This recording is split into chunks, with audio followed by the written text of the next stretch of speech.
So I'll try doing that. Oh, looks like we're streaming live. Oh my goodness, it always happens before the other page tells us. So, welcome. I was just explaining to Julie, it was a mad dash to get here. Welcome. And here we go. I was just explaining to Julie. Oh my God. Every single mad dash to get here. Welcome. And here we go. I was just explaining to Julie. Oh my God. Every single mad dash to get here. Oh, not pause. How do I? There we go. Oh my goodness. I was just explaining that my computer did this. You have to shut everything down. We can't handle it. And it was uh-oh, my computer's not working properly right at the time I needed it. So we're just happy to be on and hopefully streaming okay. It looks like it's working okay. Fantastic.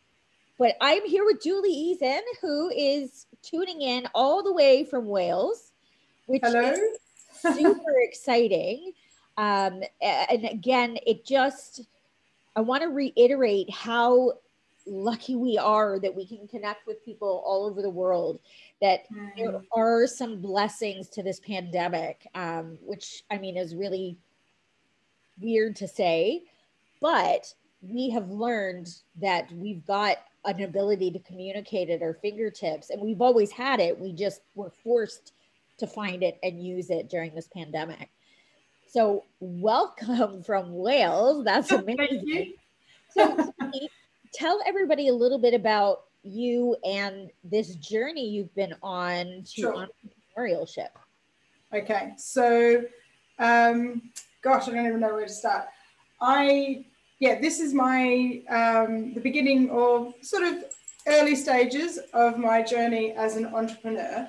I had a 20-year career in the corporate world. I started life as a lawyer, but no one can hold that against me because I haven't done that for a long time. And I've heard every lawyer joke, so let me just throw that in. Yep. So I started as a solicitor in Sydney. I'm originally from Australia. Went backpacking for 6 months through Canada, where you are, the US, New Zealand, and Fiji, and landed in the UK. I started working in London in law firms again, thought, oh, there's more to life than this. So I decided to go into finance, as you do, and worked for investment banks. And it sounds really boring, but it was fantastic. I loved it. And I have ended up working in Sydney and in London, and then the bank actually transferred my husband and I to Hong Kong. And I worked in Hong Kong for years. And when we were in Hong Kong, we had 2 beautiful children, and I became a corporate mum, balancing the two. I then was offered my dream job. It was what I'd been working for the nearly 20 years. It was the title, the responsibility, the management level, lovely bonus and salary, the whole works. But I had that real, all of a sudden, do I really want this job? Because I was already struggling with seeing my husband and children in terms of quality family time, because my job was so, I guess it was just such a big job. And so we made the decision and shocked everyone, and I turned the job down, and we put family first, and we moved back to the UK. And when we got back to the UK, I took a career break, but actually haven't really gone back. And when we got to the UK, our eldest child was starting school, and we had a lot of problems with him starting school. We hadn't realised at the time he was our first, and children don't come with a manual. He actually, oh my God, talk about like learning on your feet, learning on the job. He has special educational needs, so he learns in a very different way to others, and the classroom setting is a real challenge for him. So we went through 2 schools in 18 months, and in 2017, when he was 5, nearly 6, we made the decision to homeschool. I did hours and hours research. I spoke to as many people as I could. With my legal background, I looked at all the legal requirements, what I couldn't do, what the expectations were. I read the curriculums. I did all of that background work, and we made a decision and we decided to homeschool. So I have been doing that for a while. That was for my son. My daughter went to preschool for 6 months and has never actually been to school. She didn't want to go to school because being at home with mum and big brother was clearly far too much fun.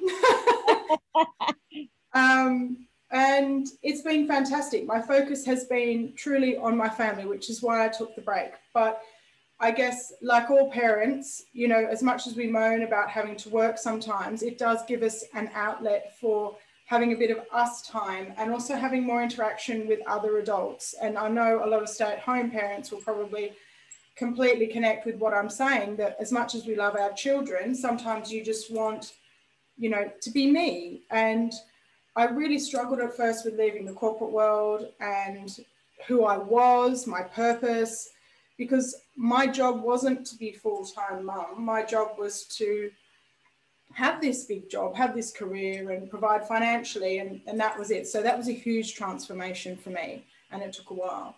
But we've really found our feet with homeschooling, and that about a year ago, I started thinking, well, I'd really like to do something for myself, not go back to a job, be an entrepreneur.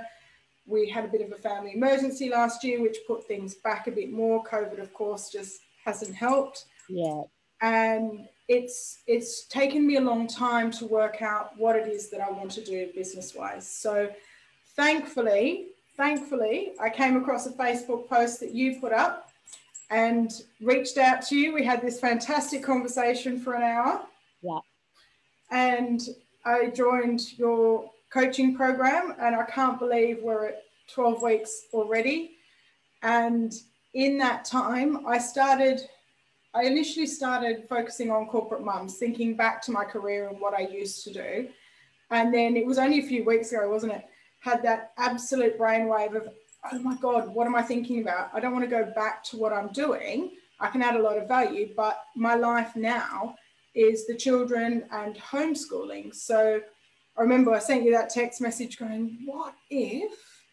And so in this short period of time, I've changed my mind, and now we're moving forward. And what I am doing is helping parents who are homeschooling, whether it's because your children are at home with the pandemic, whether you're consciously thinking about and deciding to homeschool, or you just need help with activities during the upcoming, you know, summer holidays or on weekends, and you just want to do more as a family.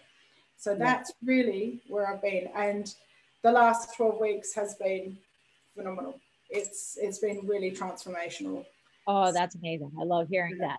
So for me, and seeing the transformation has also been amazing.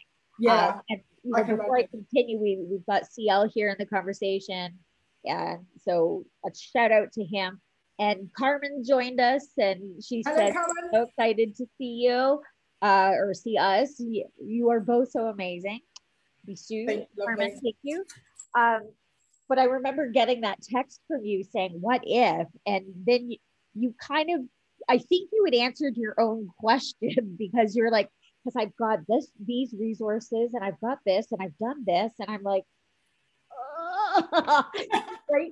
And I could even just tell in the text how lit up you were, because it was like, but this and this and this and this, and this is all ready to go. And right. And you were just so on fire with that idea. Yeah. And, you know, when we talked about it, yeah, for sure, it totally lit you up, and you knew that that's who you are now. That maybe once upon a time you were that corporate person, but you made changes for your family out of necessity, out of desire, and then of course realized just how much better off your life had become in making those choices. And it made you happy, it made you closer to your family. I mean, there were so many bonuses, and you're like, I could help other people do this. And you know, especially right now during a time when people are questioning how to move forward with education with their kids. And it's no fault of the teachers. I'm going to say it's the fault partially of our education system. And ironically, I'm doing a talk tonight on how these antiquated systems within our education system structure are actually creating more of a mess than helping kids. And it's because we allow government to make decisions in something they have no idea about. And instead of letting the people who do know education make the decisions, they're mucking it up. And so, kids are getting lost in the system, and we're seeing it because we're seeing mental health issues. We're seeing, lack of support, lack of funding, lack. Like it's just so much lack in our education. And lots of health issues too. Excellent. Hello, Jess. And I think lots of health issues too. I mean, part of the driver for us with the home education was the lack of support and the lack of, well, not funding. I mean, our case was slightly different. We found out through the local authority that the school was actually using the funding that was supposed to be for our sons one-on-one as they wished, which, yeah, it's disgusting. Anyway, we'll keep the conversation positive. But I think for me, the clincher was, how does my 6-year-old son end up with anxiety? That's just not okay ever. And unfortunately, he's not the only one. I mean, there's so many issues for kids now, and it's a hard environment. And as parents, we just want to do the best for our kids. So absolutely. Yeah. And I'm of the mindset, and perhaps it's a bit of the teacher in me too. I'm of the mindset that every kid deserves a good education. Every kid deserves the chance. And when we keep taking funding away from allowing those things to happen, we're doing a huge disservice to all of us. Like what affects the kids affects the families, affects community, affects like it's such a ripple effect. So you making the change to homeschooling obviously benefited your son, and I'm going to tout him because I'm blown away as a former educator that this 10-year-old, and this proves my theory too, like when you allow kids to seek out information on things that really excite them and they're passionate about, they can do amazing things. It's not about focusing on their weaknesses, it's about focusing on their strengths. And your son just completed a university course in paleontology at the University of Alberta. I want everybody to let that sink in for a second. 10 years old and did it online. Remarkable. And then I had a conversation with him, and it is absolutely remarkable what he could tell me about dinosaurs, and like it is crazy amazing. Thank you. Yeah, he's a paleontologist in the making. I remember before he was 2, he picked up this obsession with dinosaurs. It is an obsession, because for his 2nd birthday I was making his cake, and I was going through, as you do, here we have Women's Weekly, or when I grew up in Australia, Women's Weekly cookbook of all the different cakes and the shapes. And we just gotten a dog, so I said, oh, would you like a dog for your cake? Would you like a cat? Because we have cats. No, not interested. What about a boat, a car? And then we came across a dinosaur, and that was it. I couldn't turn the page of the book any further. Dinosaur, dinosaur, dinosaur. So at 2, that was the birthday cake that I made, and his obsession has just gone from there. And he talks about wanting to be a paleontologist, and he wants to do zoology as well, because you can't just do paleontology. I mean, he's got it all mapped out. And a lot of the words in, because they use the Latin as well in that course, I couldn't pronounce. And he knew exactly what it was, and he had a great time, absolutely great time. So everything we do for homeschooling, for home education, really focuses around his interests. So I find maths books that be a paleontologist for the day. You need to go out on a dig, and they're practical maths problems that include, addition, subtraction, division, multiplication, but we also bring in, using graphs and tables and measurements and, circumference, that kind of thing. So he's a very practical learner, and I have to cater to that. And I make sure it's something that is on his interests, or he isn't interested. And I think one of the best things for me about homeschooling is that we can focus on his interests. We can really do what it is that he wants to do and support him to be a paleontologist with his sciences and his love of that, but also design activities that are practical, because for us, it's not about sitting and completing a worksheet for the sake of it to tick the box. It's about, yes, you need to do a journal entry because then you're practicing your writing skills, because when you're going to be a paleontologist, you need to write reports, you need to write submissions. And so, and he really responds to that because he's very logical. So as long as he understands the purpose for which we're doing the work, he's in. But otherwise, and I have to say, I don't blame him. You know, I look back and I think, my goodness, half the stuff I learned at school, firstly, I don't even remember anymore. But secondly, I'm not sure what the practical application of it is to life these days. And, you know, stuff like budgeting and economics and finances, that wasn't covered. And my parents weren't really good with that kind of stuff, and they never really talked to me about that. And it's those kind of things that I don't want my children to miss out on, and that I see as my responsibility to make sure that, you know, we talk about this and they have those life skills as well as an education of, you know, reading, writing, arithmetic, as they used to say, the 3 R's. Yeah. And yet school systems are so focused on standardized testing. Mind you, that's the government, that's not the teachers. Yes, yes, exactly. I think teachers would have something very strongly to say about that. Yeah. And so this whole concept of standardized testing, well, then just teaching kids to complete the test, you're not teaching them the why they're learning it, or how, like you said, the practical uses of those things. Yeah. And I remember in my when I started out teaching and I was trying to figure out how to teach math, because I literally had to stay a step ahead of the kids. It was the same mentality, because I hated math, because I thought, when am I ever going to use some of this stuff? Yeah. Why am I learning some of this?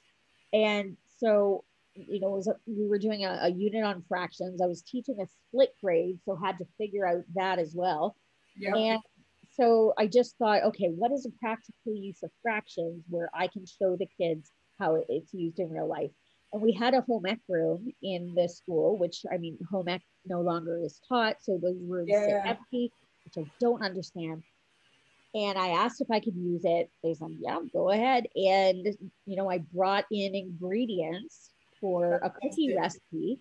I split them up into groups, and I gave them different, like they had to double a batch, triple a batch, half a batch. And they had to use the ingredients and make these cookies. And we would find out if the math was correct, depending on how the cookies tasted. Brilliant. It was amazing. And the kids loved it, because here they are learning something. Yep. But they're not sitting there with a pencil and paper writing it down.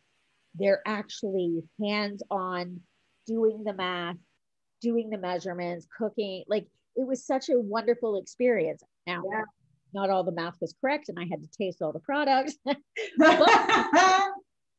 was such an eye-opening experience for me early in my career. And, you know, you get to a point where that stuff starts to get stifled in a teacher.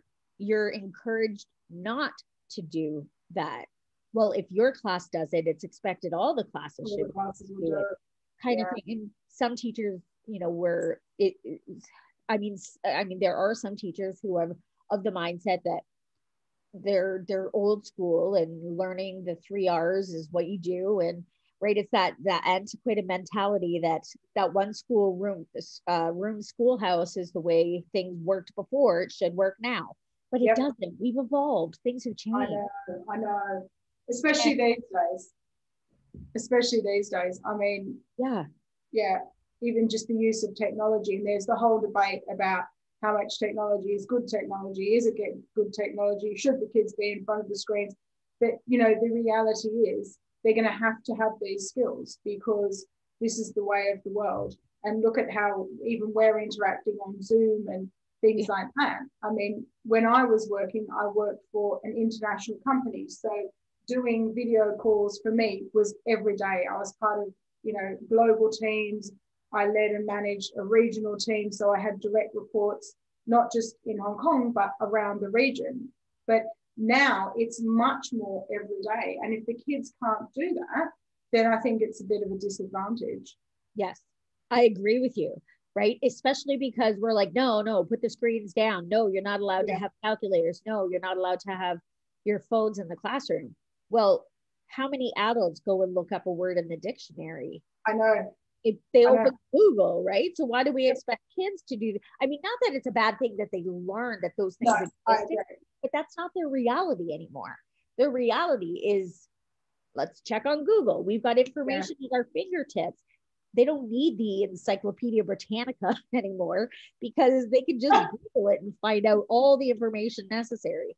And they have to learn. I mean, their problem is deciphering what to believe, what not to believe, what's a trusted resource that they can use. That's their thing, right? We knew that if we went to the encyclopedia, we were getting good information. Yeah, reliable. It was a reliable source. Right. So we tell kids, no technology, no, you can't have this in the classroom. But then we're the first ones to say, hey, can you help me figure this out? I know. Right? And they're like, oh yeah, you just click. They know how to do stuff. Yeah. Because that's all they've ever known. So this is where sometimes adults need to put the ego aside and we need to go, we don't know it. It's unfamiliar to us, but this is their reality now. And how can we foster that? Yeah. And I think it's also taking a step back and going, hang on a second, I'm a parent. What is my role here? You know, I'm responsible for making sure that my children are educated in the way that I deem appropriate for them, for their needs, their interests, whether it's at school or otherwise, like we do at home. But, you know, part of that education is the life skills element and making sure they're prepared for the future. So in terms of the whole debate around technology, you know, I think our job as parents is moderators, you know, making sure they can use it, but also understanding that there needs to be a limit, there needs to be moderation like everything in life. Absolutely. And, you know, last year, I'd forgotten this until I sent you that text message about what if. I did a video series of Facebook Lives because when everyone was going into lockdown, the schools were closing, I had friends texting me going, you homeschool, don't you? I have to homeschool as of next week. What do I do? How am I going to work from home and homeschool the kids? What do I do? So I did this series and a lot of it's evolved from there. But one week, Jonathan, my husband, and I sat down and we talked about technology. And actually, you know, there are some pros to it, including the fact that, you know, kids need to see technology in a good way, in that it's a learning tool, and have respect for it in that manner, as well as it being games and fun and that kind of thing. So you really do need, as parents, we need to get the balance right. Right, absolutely. And I think that's something even adults need to learn, is things in moderation, right? Yeah. Like I'm guilty of binge watching TV shows. Okay. Oh, totally. Right. And I'm like, oh, yeah, just one more episode. And then I'm like, maybe I should pick up a book. Yeah. Right. Because as opposed to the Kindle, right? Right. Exactly. Yeah. And it's the same too. Like there is value in kids just actively playing. Yes. Having them just use their creativity and create. Like I remember playing Barbies with my niece, and I found it fascinating to see some of the storylines she would come up with and force me to play along with. I think she says, no, you don't say that. You say this. Yes. But my God. It was fascinating to sit back and listen. And I think sometimes as adults, we need to sort of take a step back. You can learn a lot from a kid on how they're playing and the things they come up with, right? And encourage that imagination and encourage those things. So, you know, when you talk about your homeschooling your kids and now subsequently what you're doing as a business, you're helping parents learn the ins and outs so that they can balance that. Yes. And you're kind of saying, because I know I've even heard a lot of people say, I could never homeschool. I work full time. How am I supposed to homeschool my kids? And you're kind of going, I work part-time. Yeah, work part-time, running and developing a business, and I homeschool. And to be clear, I obviously married, my husband's still here. He works from home, he works full-time, but I homeschool. Okay. So as much as I love my husband, the homeschooling does come down to me. It's my responsibility. So I do have to balance the lot. So yeah, there are lots of tips and tricks around how to keep your kids occupied, but occupied in a positive way while you're working. Because I mean, even like now, you know, you can't hear the kids. They're downstairs, they're doing their activity. My husband's next door doing his work, and I'm in here, so I don't have to wear my headset. You know, I can talk to you without being interrupted. And play is a huge part of that as well. I use that a lot in home ed. And I actually did this week, for anyone who's interested in having a look at my profile, I did, and my Facebook page, I talk a lot about how important play is in child development. And it's really key. And, you know, one of the big things that I've learned as a parent and homeschooling mum is that play isn't just about kids you know, using their time and toys and all the rest of it. It teaches them social skills, negotiation, you know, communication hugely, how to help each other, how to work as a team. It's phenomenal. And I actually stop, and I listen and I observe when the children are playing, because that a lot of the time that's when things come out, and you get an insight into their little brains and how they're working, because they think totally differently to us. Because you'll think, oh my goodness, you know, my child's really tired or is really upset about A, B, and C. And then you listen to them play and they'll role play something that's happened, and you actually realize it's not A, B, and C, it's E, F, and G. And I was totally like, wrong. And they do. And children actually teach each other within that context as well. That's one of the other things I love about homeschooling. They teach each other. And, you know, I'll have my 7-year-old say to my 10-year-old, no, say this.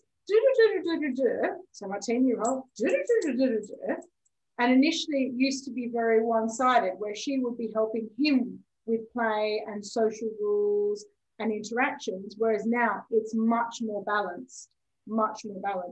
And that's a real benefit because of their age difference, how they're developing, their skill sets, the type of people that they are, their personalities are coming out. So well, they're learning teamwork as well, right? Very much and so. That when you can focus on a team and you can lift up all your team members, better for it. The team is better for it. Absolutely. Right? So it takes away that mentality of, I need to be better than everybody. It means if I can help you succeed, I succeed too. And so there's not that friction of, you know, self-sabotage or, you know, the bullying issues that we see happening, where it's about power and who's got the power and competition. And I think too, what you can observe when you actually really sit back and listen to kids, you can sort of see what they're learning from you too. Sometimes and you're like, where are they getting that? But it's like when you say that, or they saw me. Or it's like when you suddenly say something and then you go, oh my God, I sound like my mum, right? Yes. They are little mirrors and they reflect on us. They copy, they're big copycats, because that's how they learn. But I was thinking before, when you were talking about the teamwork, you know, because a lot of the time it's the kids and I, you know, we're a team and we do a lot of the house stuff together, because the deal when we agreed to do homeschooling, because I sat my son down and we had a discussion about it, and then my daughter as well, was that because I'm working, I'm homeschooling, everything else, I don't have time to do everything around the house that they need to input, because I want them to have responsibility for that, not just because it's taking a little bit of time, but also because, you know, I want them to come out with life skills. I want them to know how to work a washing machine, what a dishwasher is, how to wash up, how to cook, you know, how to and so they help me with a lot of that. Yeah. So we do a lot. And, you know, one night my daughter came down and said, right, I want cheesy pasta for dinner, so I'm going to cook it. I'm just going to go down now. By the time I got downstairs, she'd already got the pot and all the ingredients out and was just about to start thinking about how to start the stove. And I'd said to her, just wait, I'm coming. But she did the whole thing herself. All I did was supervise and obviously help when things were really hot so she didn't get burnt. But the teamwork I love the best is that the two of them have coined this phrase, stack and save. So the two of them, when they need to get something out of the cupboard, rather than going and getting the step, they work as a team. And my 7-year-old climbs on my 10-year-old's shoulders because he bends down, she gets on, then he stands up and she grabs whatever she needs to out of the cupboard, hands them down to him, he puts them on the bench, and job done. So they do this sort of stuff all the time. And I had nothing to do with it. I mean, that is so crazy. Amazing. It's crazy. I should film it one day because they'll yell, they'll go, oh, stack and save, and then they'll run towards the cupboard to put something away or to get ready to take it out or whatever. Yeah, it's hysterical. The things they come up with. I've seen some of your videos and your pictures, and your kids. But what people don't understand is that's amazing learning. That's such a great opportunity for kids to learn the value of the food, what the food provides them, how to put the food together, how to be grateful, thankful for the food that they're putting together and eating, and the abundance of what that is, and you know what goes with what, and start using that creativity to create their own dishes. There's so many things to learn. It's not just chores, right? Like you said, to learn how to use the washing machine. Well, I can't tell you the number of people that when I went to university, they didn't even know how to boil water for the most part, right? If they didn't have a kettle where they just simply flick the button, they were like, well, how do I boil water without a kettle? Seriously? I know. It's so shocking. You don't have a washing machine and you don't have any underwear clean for tomorrow. So wash some by hand. Exactly. What do you mean wash them by hand? How do you do that? Shampoo is great for that. Right. Like soap, water, a bit of elbow grease, scrubbing it, hang it to dry. Like these are all life skills that, you know, eventually most times we will face at some point. And the earlier kids can start going, okay, I can't do it this way. Hey, what if I try this? But the thing is that even if it doesn't work, they're at least coming up with ideas and trying. And this is a healthy way to think. It's not about being perfect at first time through. We all know that perfect doesn't exist. It's about them experimenting. And I think that's where kids get lost in an education system, especially when you pack 30 kids in a room. You don't have time for experimentation. No. You don't have time for those things to transform and evolve. So, you know, what you're doing, homeschooling, and what people need to understand is that it's not that you need the time to sit at a table for 3 or 4 hours with your kids to homeschool. Right? There are so many ways for them to learn. Absolutely. And, you know, I have to say, sitting at the table with my 2 kids for 3 hours is not my idea of a good time, honestly. Oh, it's nobody's idea. They're all up the wall. But, you know, this is why we do the practical stuff, because in cooking, you know, you're learning about science, you're learning about maths. It's reading and writing because they have to read the recipe, they have to understand it. It's comprehension.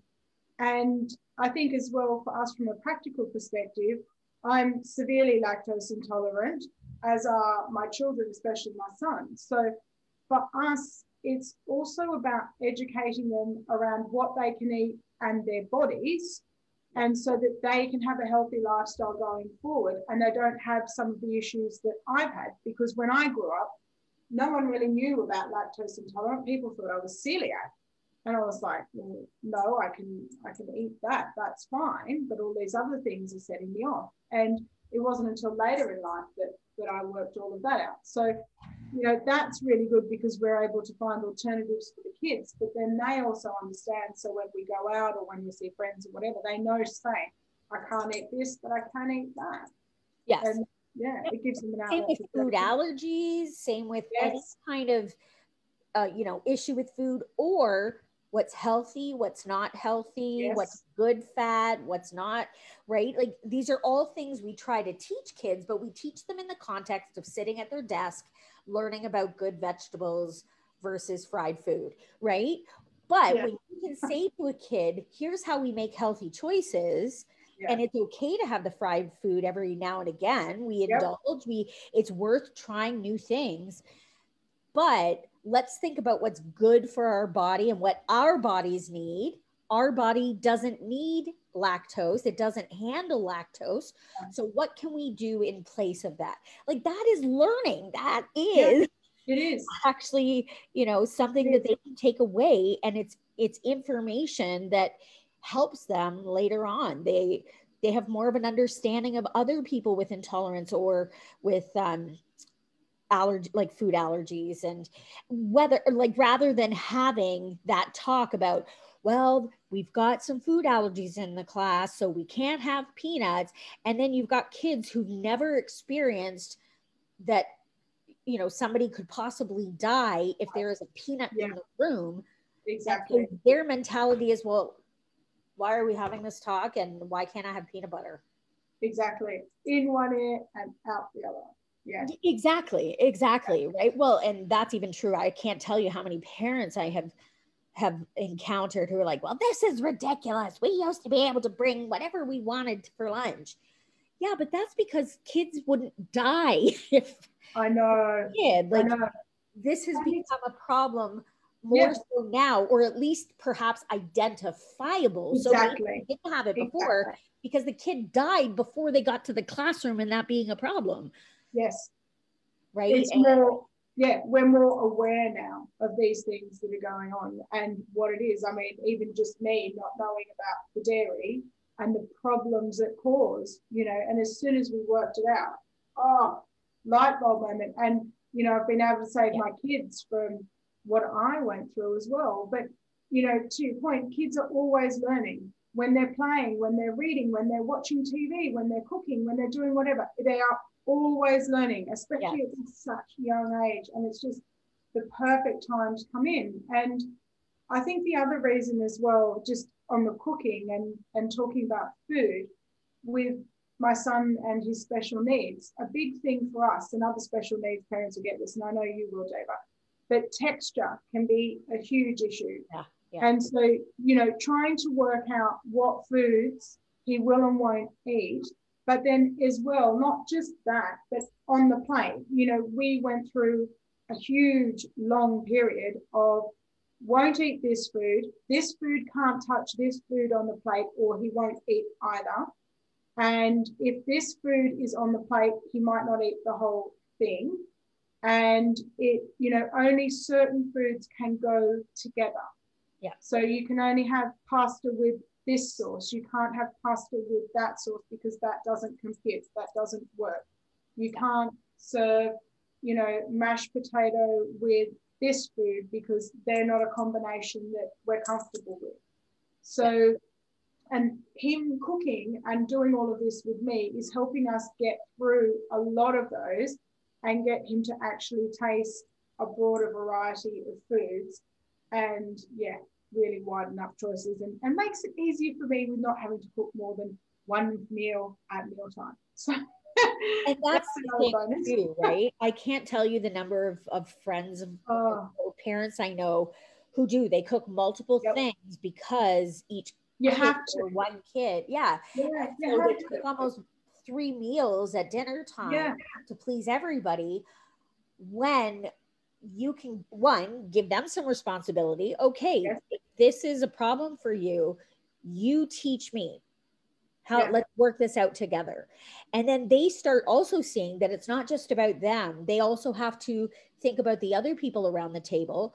So, you know, I might have a problem with mashed potatoes and peas being on the same plate, but I've got to think about, you know, my brother who will eat anything. And so he really likes peas. What can I do that can allow him to have peas and without me having to worry about getting mixed in my mashed potatoes? Oh, maybe we have baked potato that night. Exactly. Or something of the kind, right? So it makes them start thinking of other people too, when it's not just about them and their needs. And kids very naturally want to help others. That's innate. That's a huge thing. They love helping. Yes. Yeah. And when they can feel like they are part of something bigger than themselves, they're pretty chuffed. Like they get this real huge sense of pride. And I think that does a lot for their self-esteem. It does a lot just for how they feel about themselves. Definitely. And that's so important in this day and age. So we have some comments here. Carmen said, when we were talking about adults not knowing how to do things, she said, it happened when my boss asked me how to blow air in a flat tire. She's like 37 and had never done things like that in her life. She was cute. But it's true. If somebody else has always done it for you, you don't know how. Like, I don't know how to change a tire, but that's why we have CAA here. And I'm happy to call them and sit by the roadside for them to come and do it. But I can change a tire at a push. I think I could figure it out if I had to. I just don't want to. That's my stubborn. I would agree. Jazz said, being in room at school doesn't teach kids the realities of life. True. It teaches them to problem solve for that specific problem. In most cases, those specific problems don't come up again. And my kids felt lost at times because they only knew the solution to that specific problem. So homeschooling is more of a reality schooling. Yeah, it's very. Thank you, Jazz. Yeah, well said. Yeah, because it is problem thinking, problem solving skills, but it's also developing their thinking skills and really. And I think sometimes we forget to look at the bigger picture. And so we pinpoint a certain problem and we zone in on that one problem, not thinking of the ripple effect of what that could be. And what brings to mind for me is my friend, her daughter was in the school shooting in Florida a few years ago, and she survived, but as a result ended up with PTSD, which led to an eating disorder, which led to all kinds of things. And I interviewed her for my podcast, and I've known her for quite a long time. They lived up here, moved down to Florida, and she is a remarkable young woman. But, you know, she said part of like the after effect of that school shooting was such that everybody, of course, mourned those who died. Everybody was concerned about those who were injured, but nobody checked in on those who survived. Yes. And what they saw, what they endured, what they went through. And so, of course, it was news. So anywhere she went, it was on the news. She kept getting triggered because it was everywhere. And that was making things worse for her. I mean, the fear for her kept getting more and more and more, just because we're so insensitive to stop and go, maybe we shouldn't sensationalize some of these things. Yes, it's important to tell the news, but I think for ratings, for whatever purposes, news has gotten away from telling the news to making this big, huge deal of it. And we don't need to see some of the things they share with us. Just like so many of us in the world were so triggered by the incident and murder of George Floyd, right? Because they kept showing it over and over again. And people not even realizing that they sat there and watched someone die. That's a huge trauma and trigger. And so, you know, her thing was, you know, people were thinking of all these other things, but those of us who survived got left behind. And some of those kids and parents died by suicide later on. They just couldn't handle that. They felt so alone and were forgotten after that incident. And, you know, luckily Alex got the help that she needed. She ended up moving back up to Canada with her grandmother. For her, it was a feeling safe, and perhaps it's our gun laws here that are different than in the States. And she speaks out about it now. But recognizing that even school systems, in an incident like that, or, you know, anything else that can shake the foundation of any school, yeah, they have counselors come in, but she said they weren't specific counselors for that incident. They were just counselors. And she said the ones that she saw actually made it worse for her, because they didn't understand trauma. They may have been grief counselors, but for her, it wasn't about grief. No, it was trauma. She literally ran from the gunman, got pulled into a room by her teacher to safety, and watched the teacher get shot and die in front of her. Awful. And so nothing was provided to help her or the other people in that room who witnessed that. It was a grief counselor who, of course, is important for those suffering grief from loss of friends, loss of teacher, that stuff, but not for the trauma. Yes. So, you know, my point is that we become so specific and pinpoint just one area, forgetting that there's so much more in those issues. And so when you can homeschool and do what you do, it gives you such a great opportunity to communicate with your kids on everything and have a conversation. And I think that's what's lacking in so many areas of life, even for adults. I think so too. And I think partly that was probably parents' reaction when they were faced with having to homeschool with the pandemic. People were suddenly, what am I going to do with my kids? You know, and part of that is that they don't spend a lot of time with them, and that's no one's fault. It's just life. They're at work, they're at school, and they might have extracurricular activities, you know, and so, you know, it's an opportunity to get to know your kids again and really understand what makes them tick and spend that quality time with them. Because I know my kids inside out, and as a family, we're really, really close, and we can sit and discuss anything and everything. And I mean, the questions I've had are just fantastic, from, you know, anything about the body, about dreams, about people dying, you know, all sorts of things. Because, you know, in the last few years, last year in particular, we had a death in the family, and that's brought up all sorts of questions. And it's funny, it's not just about death and illness that went with it, but it's also now about family dynamics and relationships and understanding a bit of the politics of that.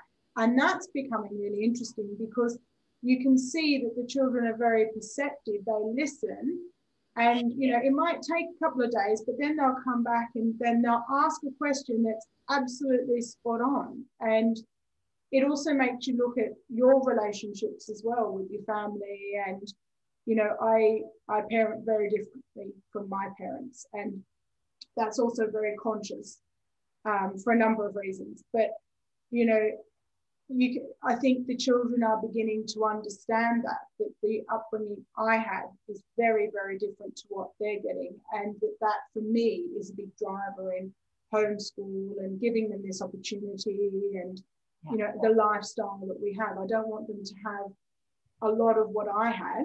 A lot of, you know, some of what I had was really good, but, you know, I want them to have the best and better than I did. So right. And you want them to have the courage to come to you with any kind of question. Yeah. Oh, and they do. But it's keeping that door open. I mean, I couldn't have any kind of discussions with my family, and that's partly a generational thing. And I know it's not entirely their fault, but then saying that, within that generation, there were some parents who were much more open and liberal thinking, and and did have better discussions. But, you know, I don't want my children not being able to ask me about anything. It's really important. So as uncomfortable and as embarrassing as it can be at times, but it's always amusing to look back on. Exactly, right? You dread those certain questions where you're like, oh, I knew this would come. I just didn't hope it was. So basically, you've kind of disproved the theory of I'm too busy to homeschool. And that really, I mean, one, homeschooling isn't for everyone. No.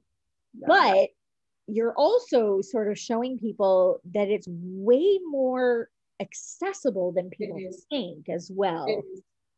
That there's so much out there. Complicated as they might think. Yeah.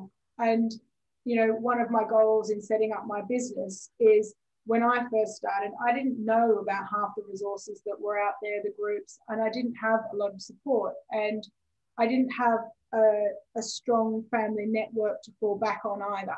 So my husband and I were doing it not alone, because there are some fantastic friends and family members who were really supportive and still are. But, you know, I really want to show parents that if this is what you want to do, you can do it. And this is how. You know, it can be easy. You can make it fun. It is accessible. And it's just a fantastic lifestyle and a fantastic opportunity, not just for your children, but for you as a family as well. So, yeah, absolutely. So we've got to wrap up, but I want to finish with you letting everybody know what's coming, because you have made a very awesome decision, because you're also following things that you desire, which is travel, which is, you know, getting out and seeing the world, and you already have, which is amazing.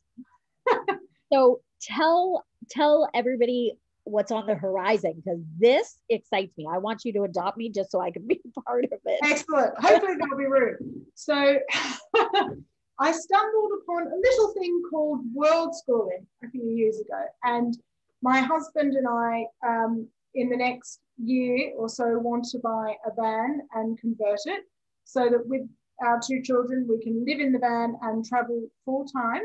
We'll start in Europe, but we also want to go across to Africa or eventually Asia. We have pets, so that's a big driver behind having a van so they can come with us. And eventually our plan is with the kids to backpack. But yeah, that's our sort of next year, 2-year plan to do that. And we do film and take lots of photos of all our adventures and share them with people. I've just started a YouTube channel with some of the videos I did last year. We recently did another mountain climb on the weekend, another summit in our 3 Peaks challenge that we're doing this year. So that will be going on YouTube.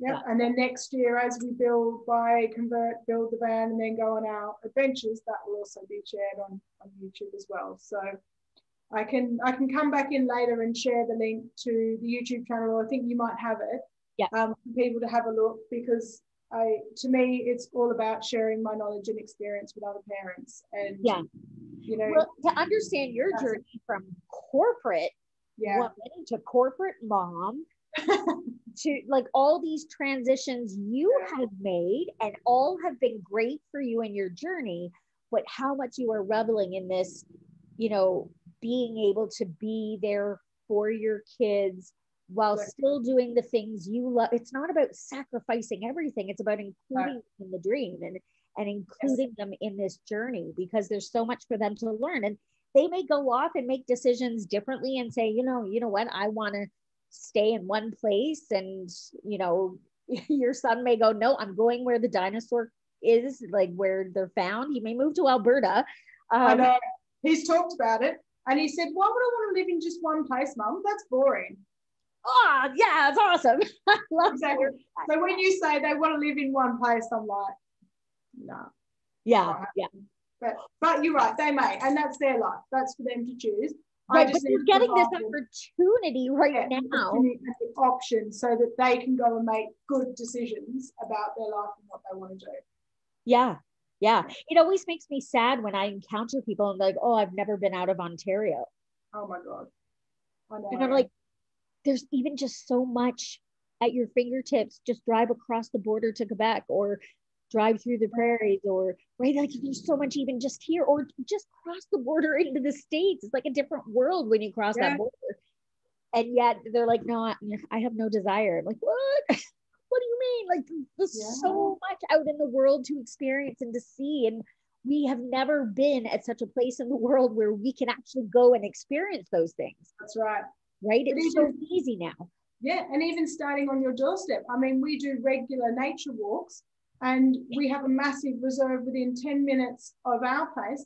And I've had people who are local going, wow, that looks really good. I hadn't realized. Where is that? You know, and I'm like, on your doorstep. It's on our doorstep. You know? Yeah. It's fantastic because it's just sharing that knowledge and the experience, and hopefully inspiring other people to do the same. Yeah. And that there's such beauty all around. You just have to go and explore. For sure. Right? There are exciting things to experience. And especially when you can take your kids and say, oh, look at this. Somebody carved this into a tree in 1939. That was the beginning of World War II. Right? And you can make them see that's how long ago it was. I remember my grandfather did that with me back in the bush on their farm. And every time he would take down the dead trees, he would bring them up and chop them up, and that would be firewood. He would always plant new trees.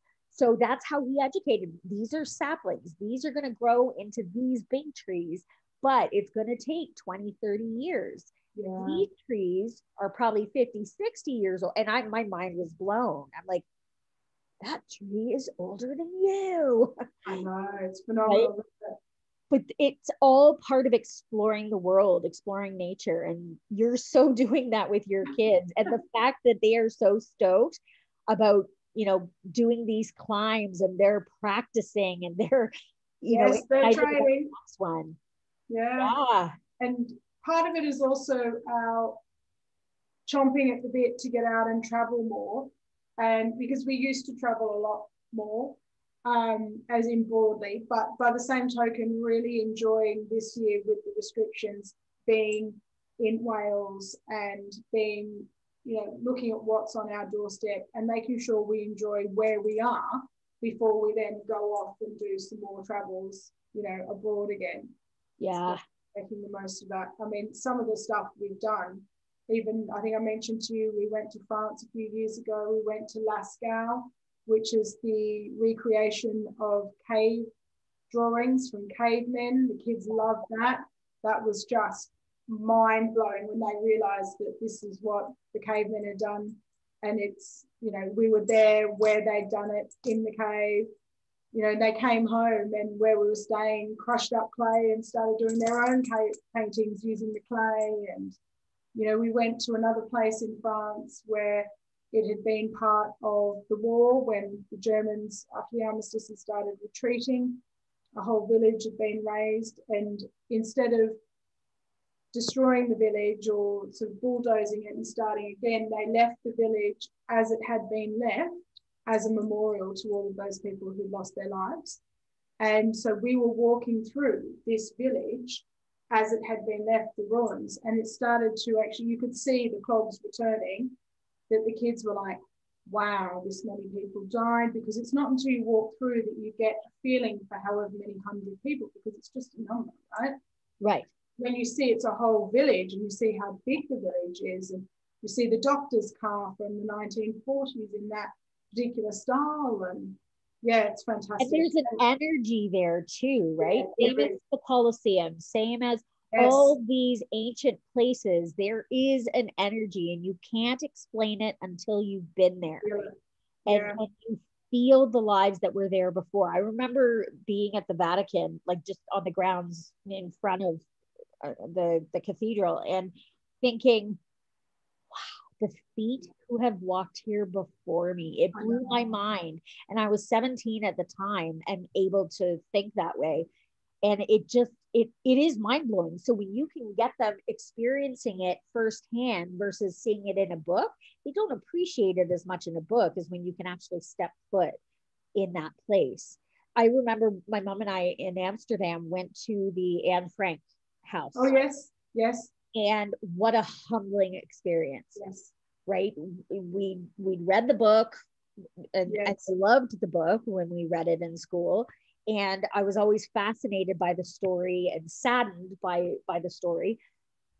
When you're up in that apartment and you see things that they left exactly the way they were when they were captured, and of course they left it empty, which was Otto Frank's desire, because he wanted people to see the Nazis totally raided that whole place and gutted it.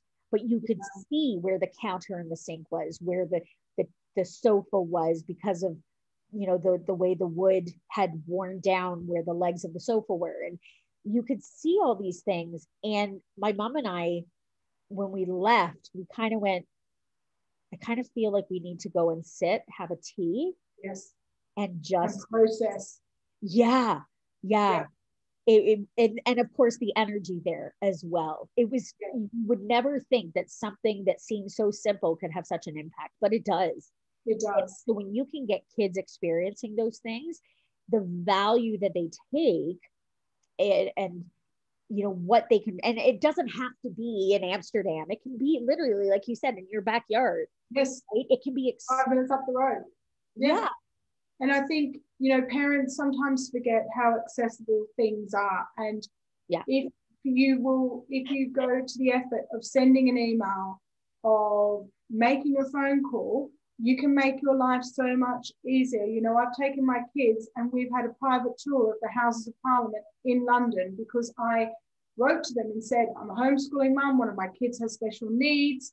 Can you fit us in? They had a specific welfare or tourism officer, I don't know what she's called, but this fantastic lady who deals with all of that. And she was like, yep, you can park here, you don't need to worry, we'll help you with the kids. And she took us through House of Commons and, you know, the whole thing. If there's just the three of us, it was phenomenal. And we literally drove in, very stressful driving into London, but it was worth it because we got to park in the Houses of Parliament. So I'm driving in and I'm going, and you know, beforehand, I'd shown the kids Parliament time. We'd watched that, so they knew who the Prime Minister was. At the time, it was Theresa May. And I said, as we were driving into the kids, you know, this is where Theresa May drives when she comes into the House of Parliament. This is amazing. And the kids were like, wow, you know. And politics is a pretty boring subject, right? But you can make stuff like that fun. And there are people out there who will help you do this. And it really is about putting your hand up and going, I want to come, I want to bring my kids. What can you offer? What do you do? Yeah, that's the kind of stuff that I help parents with, because you'd be surprised at the stuff you can do. It's not as hard as you think. It requires a little bit of effort beforehand, but it will make your day. So, and it can't hurt to ask. Yeah. Wow, that's amazing. I love it so much. And I'm so excited for you and your journey in this, because, you know, I know so many people myself, like parents who are sort of on that fence of what they want to do. And, you know, I think COVID has really helped open the eyes of a lot of parents who maybe were blind to what was happening, realizing, you know, there's a lot of lies happening from the government of how their kids are being schooled, and they're starting to see that this year, which I think is kind of a blessing. But you know, those decisions now have to be made, and I think you are presenting this at a perfect time. I mean, any time is a good time, but this is such a perfect time because you can help educate people and help them make those decisions on what's right for their family, and that's a gift, I think. In so many ways, because I think we're wanting more than ever to connect and with our family, particularly, just because we've spent this year and a half unable or not sure how to connect. And you're offering these families a new way to make simple changes that can tremendously affect their family in moving forward. Thank you. I hope so. That's my aim. So, yeah. If anyone has any questions, just ask. Yeah. And, you know, when I post this to YouTube, all your links will be there. So people will be able to find you. And so, listen to my dog already. Oh, it's super exciting. So we're late getting to our coaching. Yeah, late. That's all right. Apologize to the ladies. But thank you so much for coming into the hot seat today. Thank you for inviting me. It's been fantastic. This was on my list in about week 2. I wrote it down in my notes. Ask Steve about the hot seat. So when you texted me the other night, I was like, oh my God, tick. So amazing. Woohoo. Awesome. All right. Well, I'll see you in a minute in the other group. Thanks, Tina. Bye, everyone.